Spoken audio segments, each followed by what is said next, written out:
Notre invitée, Hélène Miard-Delacroix. Bonjour madame et merci d'avoir accepté notre invitation pour analyser cette élection en Allemagne. Vous êtes spécialiste du pays, vous êtes professeur à la Sorbonne. Alors pour bien comprendre, on ne connaîtra pas ce soir le nom du prochain chancelier. Non, on ne connaîtra pas ce soir le nom du prochain chancelier et pas dans les jours à venir et pas dans les semaines à venir. Déjà, le Bundestag a déjà décidé qu'il utiliserait ce que la loi fondamentale permet, c'est-à-dire de ne se réunir pour la première fois que le 26 octobre, c'est-à-dire dans un mois. Et le chancelier est officiellement élu par les députés du Bundestag qui auront auparavant formé une coalition, donc c'est-à-dire d'abord fait des sondages entre eux, puis des vraies négociations et rédiger un contrat de coalition. Donc cela veut dire qu'il ne faut pas s'attendre à avoir un nouveau visage dans les jours à venir. Merkel ne part pas ce soir et demain un nouveau chancelier. Voilà. On va devoir attendre, mais est-ce qu'on pourrait se retrouver dans une position un petit peu comme en 2017? On avait quand même attendu 6 mois.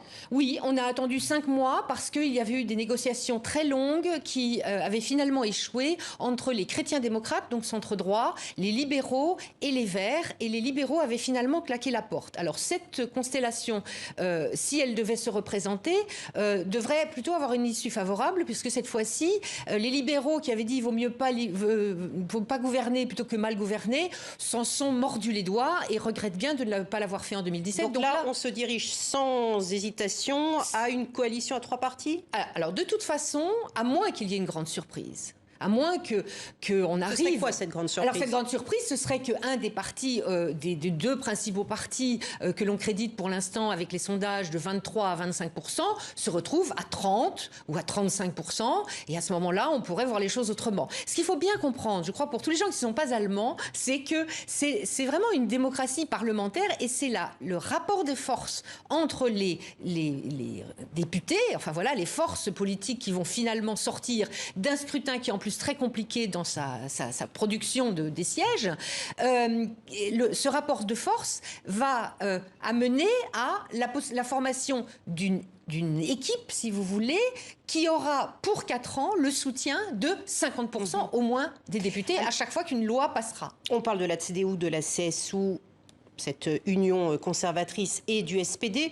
On parle moins des Verts, alors que les Verts étaient en tête des sondages au mois de mars encore. Oui. Qu'est-ce qui s'est passé ils ont quoi? Ils ont raté leur campagne, les Verts? Alors, les Grünen, comme on dit. Et les Grünen, donc ils ont raté leur campagne. Alors déjà, les Verts, c'est un parti assez centriste en Allemagne. Donc on dit qu'ils risquent d'être, on a dit qu'ils allaient être faiseurs de roi.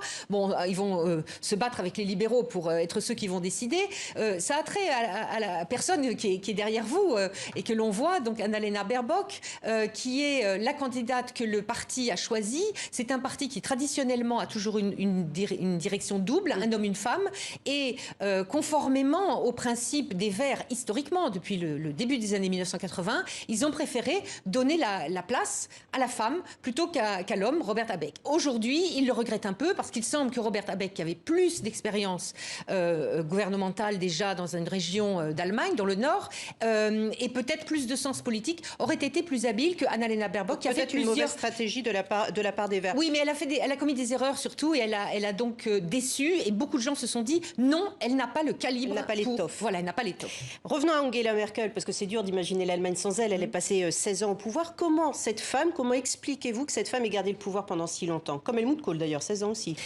Oui, alors elle a gardé le pouvoir parce qu'elle a été à chaque fois à la tête du groupe parlementaire le plus nombreux et qu'elle a réussi à former des coalitions avec d'autres forces politiques qui étaient prêtes à mener une politique ensemble. Alors, à ce moment-là, la CDU avait 30-35% des sièges. Hein, et pour l'instant, c'est pas ce vers quoi on s'oriente. Et ça a trait aussi à sa malléabilité, à sa capacité à gouverner une seule fois dans ses 4 mandats. Elle a gouverné avec le partenaire naturel des chrétiens démocrates, c'est-à-dire les libéraux, comme l'avait fait auparavant d'ailleurs Helmut Kohl. Et les autres fois, elle a fait une grande coalition, c'est-à-dire une espèce de grand écart de réussir à travailler avec normalement son opposition.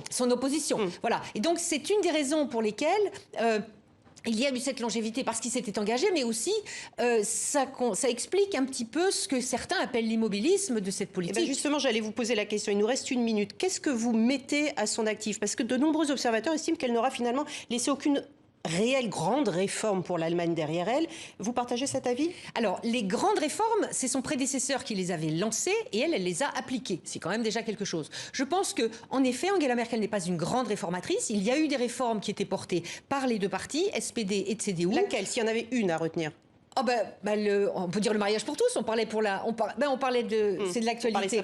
Voilà, ouais. C'est un exemple qui n'était pas du tout dans la ligne de son parti. En revanche, si elle n'a pas été une grande réformatrice, ça a été une grande gestionnaire de crise, qui étaient des crises à la fois donc monétaires, financières, bancaires, et puis des crises internationales où quand même elle a réussi à donner à l'Allemagne européenne également. Voilà. Et on verra d'ailleurs ce que ça donnera au niveau de la coalition pour la présidence française de l'Union européenne au premier trimestre 2022. Il y a tant de choses à dire. Merci beaucoup en tout cas Hélène Mière de la d'avoir été avec nous et puis on vous réinvitera pour la suite pour voir comment tout cela évolue en Allemagne. Merci beaucoup madame.